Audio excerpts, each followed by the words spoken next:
Hello friends, உங்களில் எத்தனை பேர் வந்து லவ் மேரேஜ் பண்ணியிருக்கீங்க? லவ் மேரேஜ் பண்ணிவிட்டு நான் உண்மையாகவே நல்லா தான் இருக்கேன், சந்தோஷமாக இருக்கேன், வெல் செட்டில்டுன்னு சொல்கிறவங்க எத்தனை பேர்? கண்டிப்பாக இது கம்மி. ஒரு 100ல் ஒரு 10 பேர் தான் தப்பிச்சு போயிட்டு சூரிய வம்சம் மாதிரி நட்சத்திர ஜன்னல்ன்ற மாதிரி வீடு கட்டி வீடு வாசலோடு நல்லா இருக்காங்க. மற்றபடி நிறைய பேர் வந்து மாட்டி சிக்கி தவிச்சிட்டு தான் இருக்காங்க. வெளியவும் சொல்ல முடியாமல், அதுலேருந்து அந்த ரிலேஷன்ஷிப்லேருந்து வெளியவும் போக முடியாமல், உள்ளவா இருக்க முடியாமல் போட்டு சித்திரவதை அனுபவிச்சுட்ருக்காங்க. அந்த மாதிரி தான் நானுமே லவ் மேரேஜு. என் கூட மொத்தம் அக்கா தங்கச்சிங்க 4 பேர், 3 பேருமே வந்து அரேஞ்ச் மேரேஜ் பண்ணாங்க. உண்மையாக சொல்கிற ஃப்ரெண்ட்ஸ், 3 பேருமே நல்லா செட்டில்டு, நல்லா இருக்காங்க. ஆனால் உண்மையாகவே ரொம்ப கஷ்டப்படுறது நான் மட்டும்தான். அது வந்து நான் வெளியே காட்டிக்கிறது இல்லை. எனக்கு வந்து ஒரு ஈகோ இருக்குது. நம்ம வெளியே வந்து லவ் மேரேஜ் நம்ம வெளியே வந்து அந்த இதுவெல்லாம் காட்டிக்கூடாது, நம்ம கஷ்டத்தை காட்டிக்கூடாது. அவங்க 3 பேரும் பில்டப்பாக இருக்காங்க, நம்ம மட்டும் இப்படி இருக்கக்கூடாது அப்படின்ட்டு. இது எதுக்காக நான் சொல்ல வரேன்னா, இப்போது வந்து எனக்கே இவர் வந்து ஏதோ ஒரு பிரச்சனை பண்ணால் கூட வீட்டில் வந்து நான் சொல்லலான்னு வந்தா, நீ பார்த்தவன் தானே, நீ லவ் பண்ணவன் தானே, அது எதுக்கு என்கிட்ட சொல்கிறேன்னு அவங்க சொல்கிறது நியாயம். ஏன்னா இவர் அவங்க வீட்டில் கேட்டால் அவர் யாருக்கும் ரெஸ்பான்ஸ் பண்ண மாட்டார். அதனால் அவங்களும் வந்து எதுவுமே கேர் பண்ணிக்க மாட்டாங்க.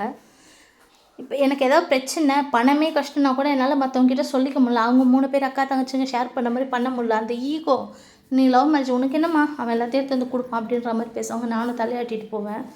அதனாலே 100 200 கேட்க கூட கஷ்டமாக இருக்கும். இப்போ இது எதுக்காக சொல்கிறேன்னா, நம்ம லவ் மேரேஜ் பண்ணி வீடு வாசல் பங்களா எதுவுமே கேட்கல, நம்மளை நல்லா பார்த்துக்கிட்டா போதும்ல. நம்ம என்ன நகை நட்டு பங்களா நான் கேட்குறோம், நீ சாப்பிட்டியா தூங்குனியா, இல்லை உனக்கு ஏதோ உடம்பு சரியில்லை, நீ என்ன பார்க்குறது நான் உன்னை பார்க்குறது, இதுதான் வாழ்க்கை. நம்ம இதை நம்பி தான் வரோம். பெரிய இவங்களாம் லட்சாதிபதின்னு வந்து நம்ம தெரிஞ்சுக்கிட்டா நம்ம வரோம். இவங்களும் நம்மள மிடில் கிளாஸ் ஃபேமிலி தானே, அதை பார்த்தா நம்ம லவ் பண்ணி வரோம். எனக்கு இது ஏன் சொல்லணும்னா, எனக்கு உடம்பு சரியில்லை. கிட்டத்தட்ட 2 வருஷமாக வந்து எனக்கு உடம்பு சரியில்லாமல் வந்து ஒரு ட்ரீட்மெண்ட் பண்ணி, ஸோ அதை பாதியில் வந்து கொஞ்சம் நிப்பாட்ட வேண்டிய சுச்சுவேஷன் வந்துடுச்சு. இப்போ மறுபடியும் அந்த ப்ராப்ளம் வந்து எனக்கு ஸ்டார்ட் பண்ணதுனால வந்து நாங்கள் டாக்டர் கன்சல்ட் பண்ணோம். அவங்க வந்து இப்போ இந்த லெவல் வந்து என்னால் பார்க்க முடியாமல், நீங்கள் வேறு டாக்டர் பாருங்கன்னு எழுதி கொடுத்து கிட்டத்தட்ட 15 நாள் ஆகிடுச்சு. அந்த பிரச்சனை இருக்கிறப்பவே அந்த சிம்டம்ஸ் இருக்கவே போக சொன்னாங்க. இப்போ அந்த சிம்டம்ஸே போயிடுச்சு. ஆனால் இன்னும் ஹாஸ்பிட்டலுக்கு கூட்டிகிட்டு போகல. கேட்டால் காசு இல்லை. சரி காசு இல்லை, எல்லாம் மிடில் கிளாஸ் ஃபேமிலியிலும் காசு இல்லை தான், ஓகே. என்ன சொல்லியிருக்காங்கன்னா, என் சம்பளம் 10,000 ரூபாய் தான் அப்படின்னு சொல்கிறாங்க. எனக்கு தெரியல. அது வந்துட்டு வீட்டு செலவெல்லாம் பார்த்துட்டு மிச்சம் இருந்தாங்கன்னா நான் ஹாஸ்பிட்டலுக்கு கூட்டிகிட்டு போவேன். இல்லைன்னா அதுவும் கிடையாது. அதுக்கு அடுத்த மாதம் கிட்டத்தட்ட இந்த இவ்வளோ பிரச்சனையில் நான் 2 வருஷமாக ஹாஸ்பிட்டலுக்கு போகாமல் தான் இருந்தேன். ஒரு சின்ன உடம்பு சரியில்லைனாலே நம்மளுக்கு இவங்க ஹாஸ்பிட்டலுக்கு கூப்பிட்டு போக மாட்டாங்களே.